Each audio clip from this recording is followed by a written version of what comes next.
On October 7th, 2023, Israel was caught off guard. But why?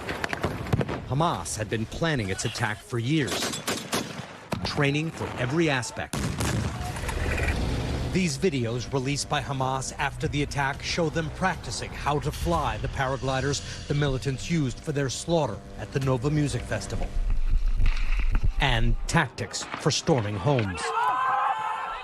The actual assault on October 7th unfolded almost exactly how Hamas had been training. Some Israeli troops had sounded the alarm, but their warnings were ignored in what has been called Israel's greatest intelligence failure. We are the eyes of the border, of the country, of the army. Rony Lifshitz was an observer with the Israeli military unit 414, tasked with watching the border with Gaza. All of the observers were young women doing their mandatory military service, newly minted soldiers with almost no experience.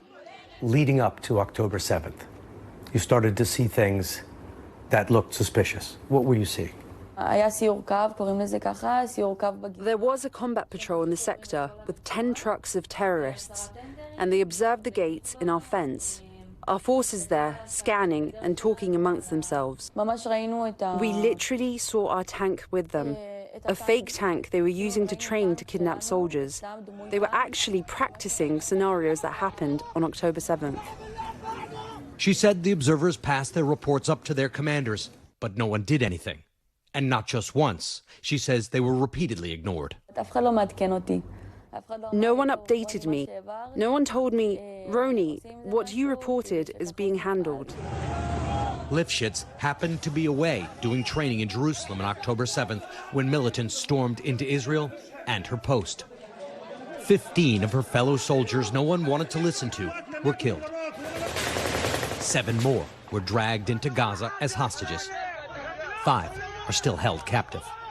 Lifshitz wrestles with the guilt of having survived. I laugh, joke, and seem happy and go out.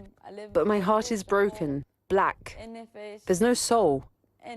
Nothing. Lifshitz and other surviving observers, known in Israel as the Watchtower Girls, have testified to a civilian committee about problems with surveillance equipment on their base and repeated the allegations that their warnings were ignored.